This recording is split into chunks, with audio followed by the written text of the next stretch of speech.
விஜய் இப்படி தான் சொல்லிட்டு இருந்தேன் ஆரம்ப காலத்தில். இந்த பையன்லாம் நடிக்க வேண்டாம், அதை பாரு, மூஞ்சியை பாரு, அதை பாருன்னு சொல்லி குமுதத்திலலாம் போட்டாங்க. இன்னைக்கு தமிழகத்தில் அடுத்த முதல்வர்ன்ற ரேஞ்சுக்கு வந்துட்டாப்புல. ஆமாம், அதே மாதிரி தான் லெஜண்ட் சரவணா. எல்லாரும் கேள்வி பண்ணுறீங்க, பார்க்க பழகிடுச்சுன்னு வைங்க. 31 சிஎம் கேண்டிடேட் ஆயிடுவார். வேற லெவல் தான். அது ஓகே, ஒரு பக்கம் இருக்கட்டும். இப்போ பார்த்தீங்கன்னா இப்போது சினிமாவில் ஒரு போட்டி இருந்துகிட்டே இருந்தது இல்லை, விஜய் அஜித், ரஜினி கமல். இப்போ வந்து லெஜண்ட் சரவணா வெர்சஸ் விஜய், இது அஜித். ஐயோ ஆமாங்க, வேற யார் இருக்கா? இப்போ நீங்கள் தான் சொல்கிறீங்க அஜித் விஜய்ன்னு இருந்தாங்கன்னு. இப்போ விஜய் போயிட்டாரு, சரவணான் வர்றாருன்றீங்க. அப்போ யாருக்கு போட்டி வரும்? இல்லை, என்ன விட்டுரு. இது லெஜண்டுக்கும் தலைக்கும் தான். ஆமாம், இவர் ஒரு படம் விடுவார், விஜய் பேரில் அவர் ஒரு படம் விடுவார். நோ நோ தலை, நீ காரே ஓட்ட தலை. நீ இல்லை வருவார். நோ நோ நான் சொன்னது அன்ன போஸ்ட். நான் அந்த கேட்டகரிலாம் வரேன். நீங்கள் என்ன சொன்னீங்க? கொஞ்சம் டைம் ஆகும் வர்றதுக்கு. லெஜண்ட் சரவணா வருவார், ஆனால் கொஞ்சம் டைம் ஆகும். அது வரும்போது பார்த்து அது வரும்போது பார்த்துக்கலாம். இப்போதைக்கு அன்ன போஸ்ட்டில் அஜித் வின்னு. என்ன வின்னு? படமே வரலையே. அதான் இப்போ இந்த லீடர் படம் வருதுன்னு வைங்க. இப்போது கம்பேர் பண்ணுங்க. ஒருத்தர் படமே நடிக்க மாட்டேன்ட்டார், இவர் அடுத்த படம் பண்ணுறேன்னு சொல்லியிருக்காரு. அப்போ இவர் இருக்காருன்னு தான் பணமா வேணாமான்னு அவர் தான் யோசிக்கணும். அடுத்து இந்த படம் வந்ததுக்கப்புறம் நம்ம போட்டி போட்டு ஜெயிக்க முடியுமான்ற மாதிரி. ஏன்னா இவர் எல்லாத்தையும் மார்க்கெட் கிங்குங்க. யார்? லெஜண்ட் சரவணன்.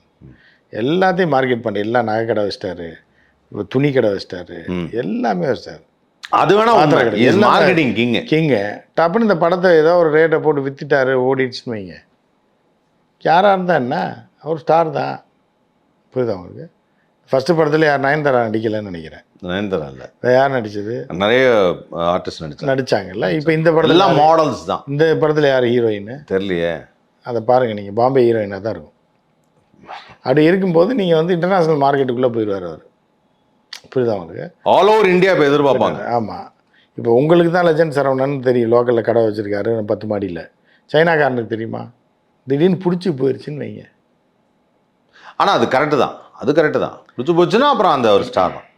ஆனால் அவர் படத்துடைய கதை வந்து நான் அந்த ஃபஸ்ட்டு படம் பார்த்தேன். இந்த ஃபஸ்ட்டு படம் வந்து நல்லா தான் இருந்தது. நல்லா தான் இருந்துச்சு. படத்துடைய கதை நல்லா இருந்தது. அவர் இன்னும் கொஞ்சம் இப்போ தான் நடிக்க வந்திருக்காரு.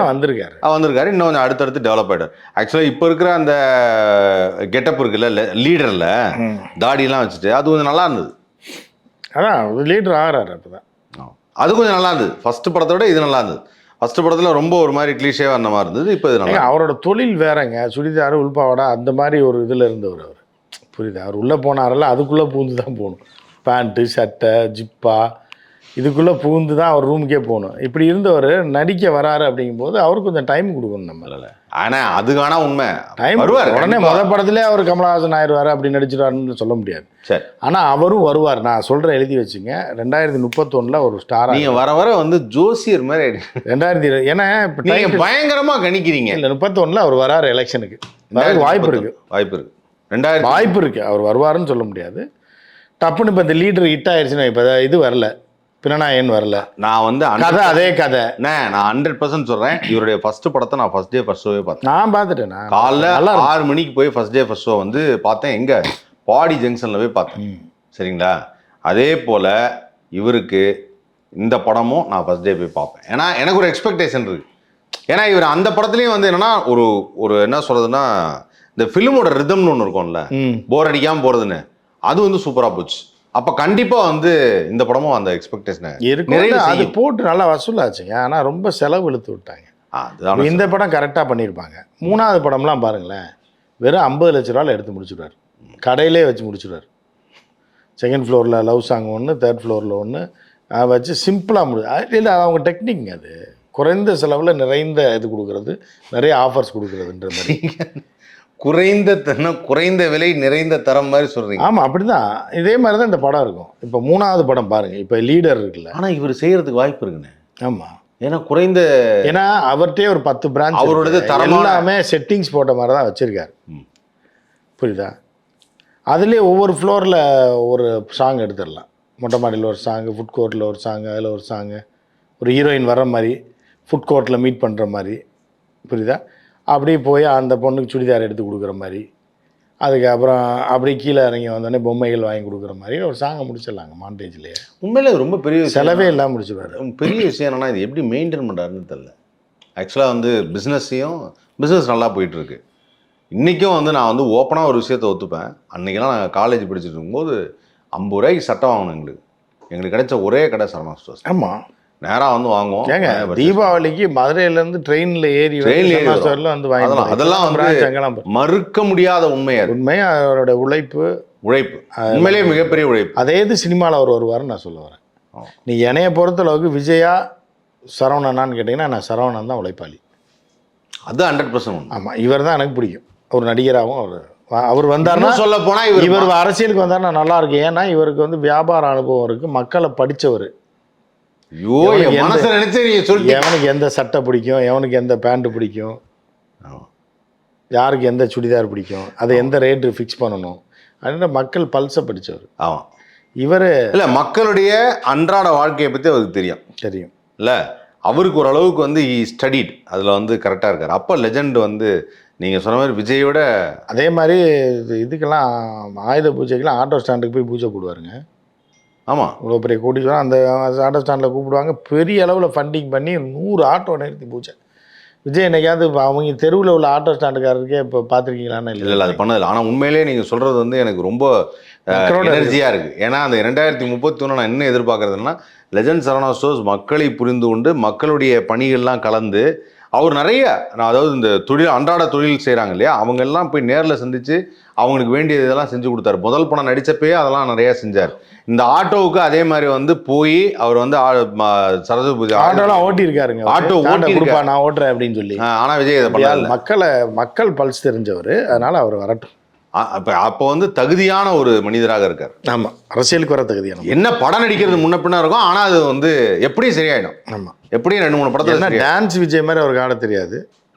அது தேவையில்லை. கை காலம் ஆடினா போதும், அது அவ்வளோதான். டான்ஸ் ஆடணும்னு அவசியம் இல்லை. பின்னாடி 10 பேர் ஆடினா போகிறோம், முன்னாடி வந்து நடந்தால் போகிறோம், அதெல்லாம் ஓகே தான். அதில் என்ன இருக்குது, அதில் பெரிய ஸ்டார் தான். ஸோ ஆக மொத்தத்தில் வந்து விஜய் அரசியலுக்கு வருவதை விட லெஜண்ட் சரவணா அவர்கள் வந்தால் இன்னும் சிறப்பாக இருக்குங்கிறது தான் உங்களுடைய உண்மையில. அதுதான் நம்ம சும்மா இதுக்கெல்லாம் காமெடிக்கெலாம் சொல்ல. அவர் இறங்கணும், 2031 இறங்கி நிற்கணும். ஃபைன், அருமை, அற்புதம். ஸோ தமிழ்நாட்டுக்காக போராடுறேன்னு சொல்லி பாண்டிச்சேரியில் போய் வண்டி வாங்கி தமிழ்நாடுக்கு டேக்ஸ் கட்டாத ஒரு மனிதரை விட தமிழ்நாட்டில் கடை வைத்து ஊர்லேயும் பிரான்ச் வச்சு தெரியும் டேக்ஸ் கட்டி பக்காவாக இருக்கிற லெஜண்ட் சரவணா இஸ் பெட்டர். அவருக்கு இவர் மேல். ஆஹா, அருமை, அற்புதம். இதை விட சரவணா வண்டி பூராமே தமிழ்நாடு ரெஜிஸ்ட்ரேஷன், அதையும் நீங்கள் புரிஞ்சுக்கணும். 100%. அவரும் ரோல்ஸ் ராய்ஸ் வச்சிருக்காரு. ஆமாம், ஆனால் தமிழ்நாடு டேக்ஸ் எல்லாம் ஒழுங்காக கட்டியிருக்காரு. டேக்ஸ் எல்லாம் அப்போ யார் நல்ல மனுஷன்? நீங்கள் ஒருத்தன் வந்து 50 லட்சம் குறையின்னு பாண்டிச்சேரியில் போய் வாங்கிட்டு அதுக்கு டேக்ஸும் கட்டாத ஒரு ஆள் பெரிய ஆளா? டேக்ஸ் கட்டி தமிழ்நாடு பேரில் சிங்க மாதிரி வண்டி ஓட்டிகிட்டு இருக்க. நான் ஓப்பனாக சொல்கிறேன், இன்னையிலேருந்து வந்து நான் வந்து சினிமா விரும்பி நடிகராக இன்னும் நான் அவரை ஏற்றுக்கல. ஆனால் அவரோட படங்கள்லாம் எல்லாரும் ஃபன் பண்ணுறாங்க, எல்லாம் பண்ணுறாங்க. ஆனால் ஒரு நல்ல மனிதராக சமுதாய பொறுப்போடு இருக்கக்கூடிய அரசாங்க கட்டுப்பாடோடு இருக்கக்கூடிய ஒரு மனிதர். அவருக்கும் ரைடு அடிச்சிருக்காங்க.